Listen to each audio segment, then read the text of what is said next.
When you're a patient, you basically have two types of fears. There's the fear of what's going to happen to me on a daily basis, and there's also the fear of what your ultimate outcome is going to be. With a child with cardiac problems, you literally have to fear whether they're going to survive. I promised my daughters I'd dance with them at their wedding, and I fully intend to keep that promise.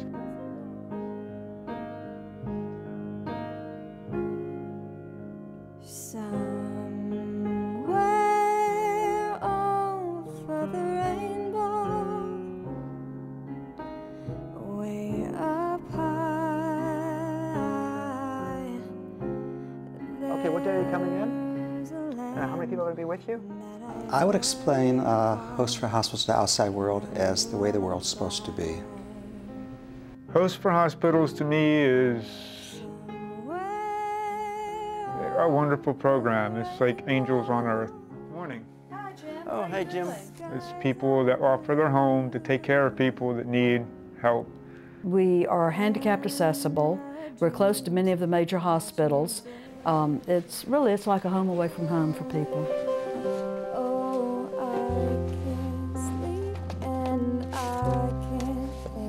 Hosts for Hospitals has been able to alleviate some of that strain for those patients by giving them a comfortable, free place to stay with a host family. I am a cancer survivor myself, and the co-founder, Mike Aikenbaum, and myself came to creating Hosts for Hospitals out of our own personal experiences. Back in 1988, I had not been feeling especially well.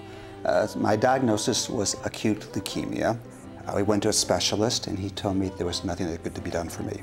But my family researched it, and they decided that Sloan Kettering in Manhattan was the place for me to go given my illness. And the doctors there gave me a heavy course of chemotherapy. I received a bone marrow transplant for my brother, and a year and a half later they pronounced me cured. But it cost us $20,000 to rent an apartment for $3,000 each month. After I had my illness, I realized firsthand what the need was, and we did learn about a program in Boston that was doing this type of thing. I realized that it could be done in Philadelphia. Philadelphia is the city of brotherly love. Let's try. And so we established Hosts for Hospitals. One of the first things we did when we set up Hosts for Hospitals, we talked with the people at Ronald McDonald House to make sure that they really wanted to partner with us, and of course they did, because for both organizations, the goal is providing lodging for patient families. And even families with children. Many times we're full. We have a waiting list of at least 25 to 30 many nights. So we're more than happy to refer families to find a place to stay that's free and comforting and supportive. Since the founding of Hosts for Hospitals in 2000, the demand for lodging has increased so much that we are now approaching 10,000 nights of lodging each year. In terms of the number of patient families lodged, this means providing lodging for over 250 patient families a year. In terms of the number of hosts who have provided lodging, about 400 host families have welcomed patient families into their homes. And regarding money saved, since the year 2000, these host families have saved their patient families a combined total of over $3.5 million. Open the door and come on in. I'm so glad to see you, my friend. Jillian was born with a heart defect. Basically what that means is she has half a heart. It has been very stressful, very difficult to go through this. I figure we have spent about a year of her life living at Children's Hospital of Philadelphia. We live about 5 hours away from here. Prior to starting with this organization, there was a time when my husband stayed in the parking garage sleeping in the car. We heard about Hosts for Hospitals at church. This sounds like something that we could really participate with and would be great for the whole family. We talked about it together with the boys, and we all said, let's go in. We'll try one night, we'll try one family, and then we'll take it from there. Nico was apprehensive when the first family came. Jilly has tubes and oxygen monitors and things dragged behind her, and she has a feeding tube, and he was worried, and he sort of kept his distance. But I think it was on their second visit when they came back, and he actually carried her little monitor behind her so she could walk more easily. And his fear was gone. It helps families who are in need because maybe they don't have a place to stay. I sent Catherine an email, saying that I just thought that she was so special to open up her home and do all this for us. And she responded by, she felt she was honored to have us. What we've learned is that the generosity of spirit comes from them. I was diagnosed 4 months ago with a tumor in my neck. My father passed away of cancer. My daughter was the first thing when I told them I had it, and I could see the look in their eyes. I live in Hamilton, New Jersey. It's about an hour by train, because I go home Friday afternoons after the radiation. I got on a crowded train. I had to stand for half the train ride. I honestly thought I was going to pass out before I got a chance to sit down. And if I had to do that every day, back and forth, because you get good days and bad days. I don't think I would be coming to University of Penn. I think I would be at a hospital closer to home, which may or may not be as good.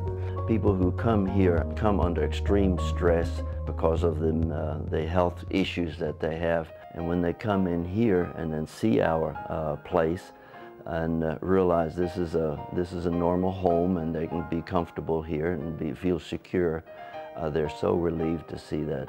I've been involved in volunteer work and church work and community activities all of my life, but I can truthfully say that Hosts for Hospitals is the most rewarding thing we have ever done.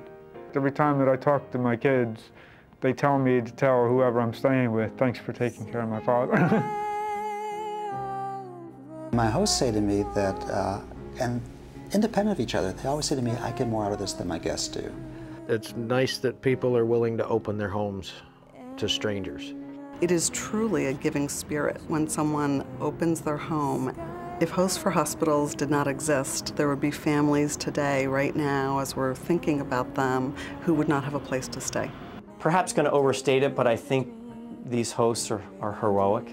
Open-minded, giving, self-sacrificing. If we didn't have Hosts for Hospitals, we'd have patients traveling large distances every day with cancer fatigue and other side effects, possibly interfering with their care, possibly making their care less effective. They're like angels without wings, The vision for Hosts for Hospitals is for every family coming to Greater Philadelphia to know about the option of staying at a host home. This is a nationwide need. This is not just a Philadelphia need, and so an organization like this is hugely important to the care in this country. It has been great. I feel like we have family in Philadelphia now. It's giving me hope. The treatment that I want, where I want it, The best thing about Hosts for Hospitals is truly making a difference in someone's life. And it's so easy. What's really needed is just to have a nice, clean bathroom, a comfortable bed, and making it available to somebody in need.